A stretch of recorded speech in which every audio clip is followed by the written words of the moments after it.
This is Samuel from Animal. This is Adrian Cowan from Seven Spires. This is Mike from Devil Driver. Hi, this is Mark from Dragon Force. This is Nora from Battle Beast, and you're listening to the Great Metal Debate Podcast.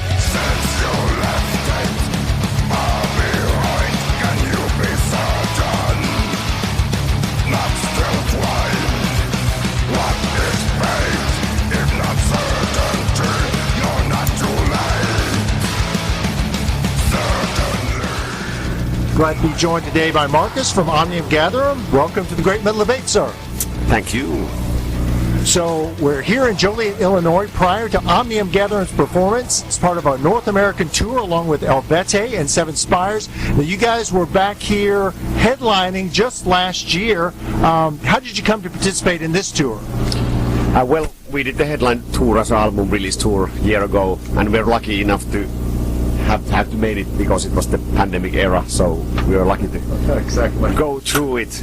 And after that, we were offered this Eluveitie tour, and we thought the package is really cool, like really different kind of bands in this package, so we can really play to a whole new audience again, and that's the thing. Are you reading my questions? Because that's the exact thing I was going to get to. Just curious, because I think it's a great package. So many different styles. You got the symphonic metal, you have the melodic death metal, you have the folk metal. Do you feel like you're seeing some new people who haven't heard of you before, who are catching on to Omnium Gatherum and becoming fans? Definitely, every night there's completely different crowds for every band, and somehow they like all the bands. It's been really good vibe on this tour, and like all the fans are watching all the gigs, and it's really a good vibe.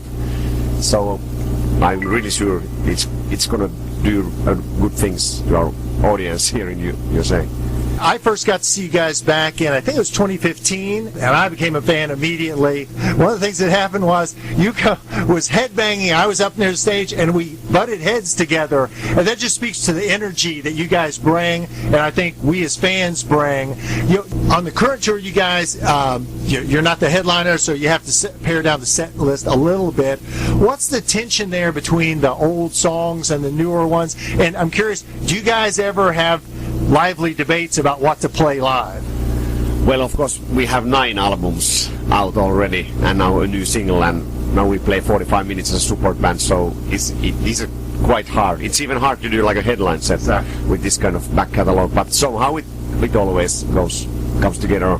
Have to play these usual fan favorites and then just add some own favorites, and it's quite easy. Somehow it always works out. And you got a good catalog to choose from, so there's a lot. It's not like there's a shortage of good tracks. Yeah, and it's all about how much we have time to rehearse together. So it's always what we have ready rehearsed, and can we rehearse more new songs. On this tour we are doing also 3 headline dates in Lincoln, Vancouver, and El Paso, I think. So there we're gonna play like 75 or 90 minutes. So excellent. You are playing a number of tracks from the most recent album, Origin. With nearly a year and a half elapsed since that album was released, and kind of looking back, how do you evaluate it? You know, that's kind of like a child, and now it's starting to grow up in your mind. How do you evaluate those songs and tracks as part of your back catalog?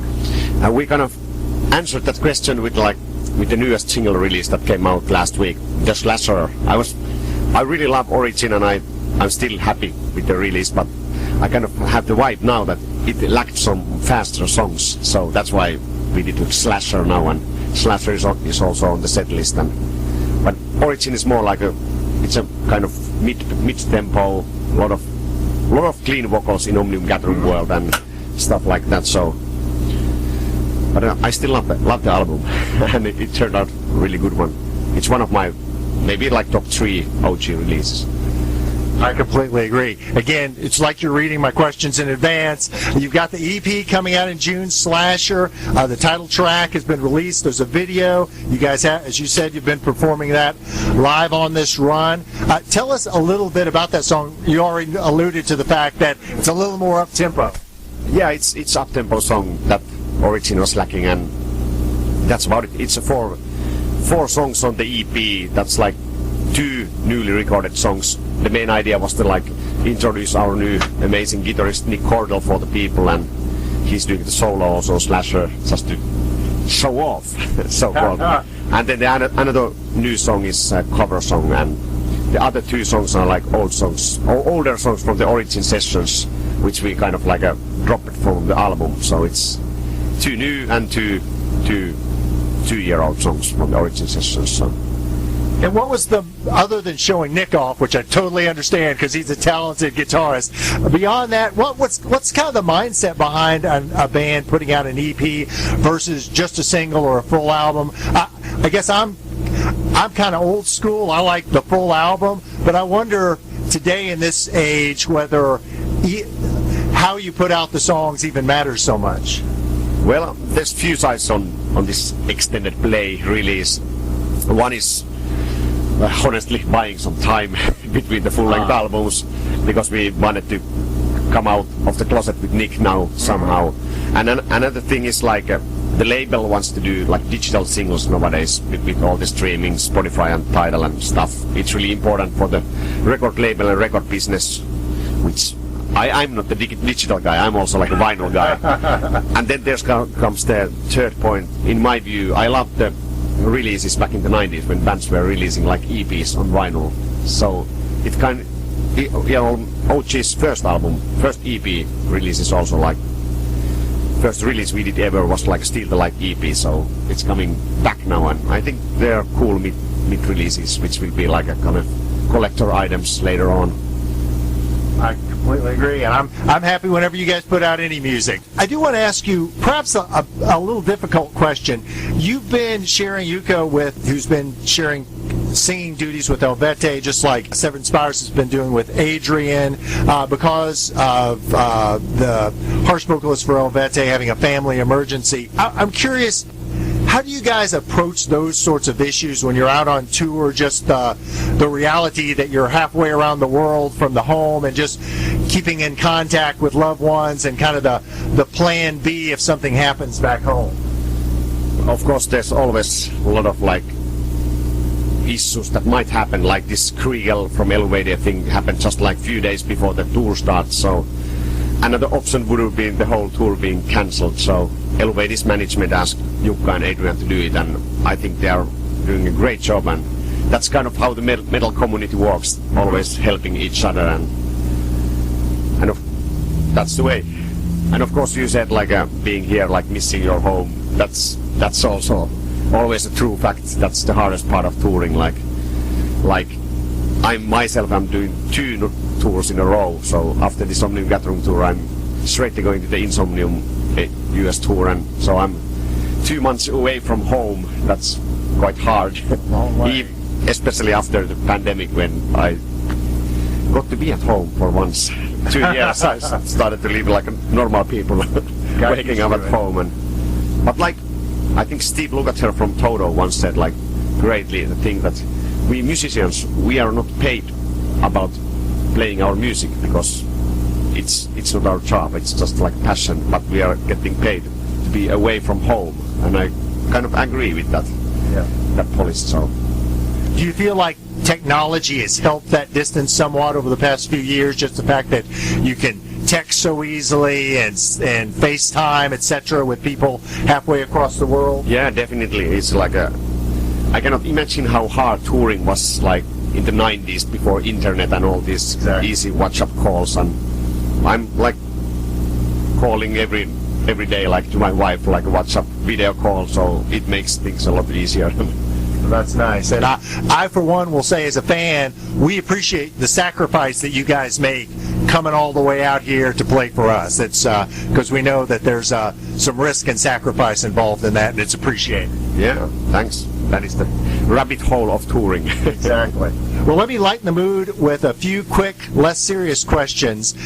If you could be any band, not heavy metal, maybe not even rock, what band would that be? In any band? That's a hard question. Toto. I like it. Yeah. Newer bands. I've been really falling in love with The Midnight, the synthwave band. Oh, okay. Yes, so yeah, maybe that one would be more a fresh idea than Toto. Okay.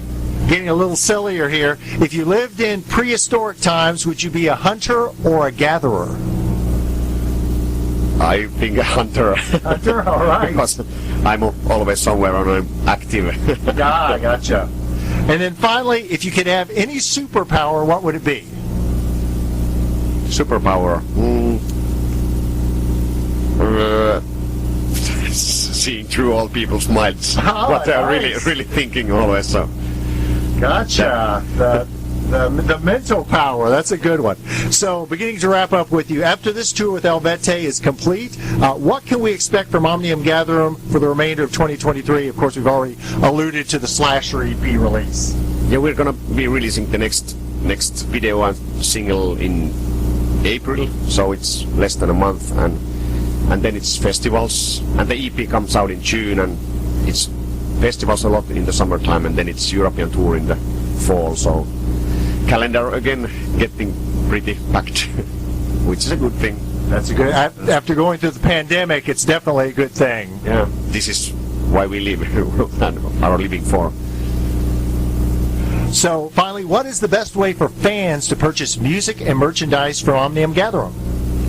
Well, the best way is always buy them from the gigs and tours. So go to our merch stand and grab all you can. And second best thing is like going to our web shop from the Backstage Rock Shop and Night Shift in the USA. So links are somewhere in our social medias. Well, I'm excited to see you guys, and I'll definitely be dropping by that merch booth after the show to pick up some gear. Markus, thank you so much for taking the time, and best of luck on the remainder of the tour. Thank you. This was a pleasure.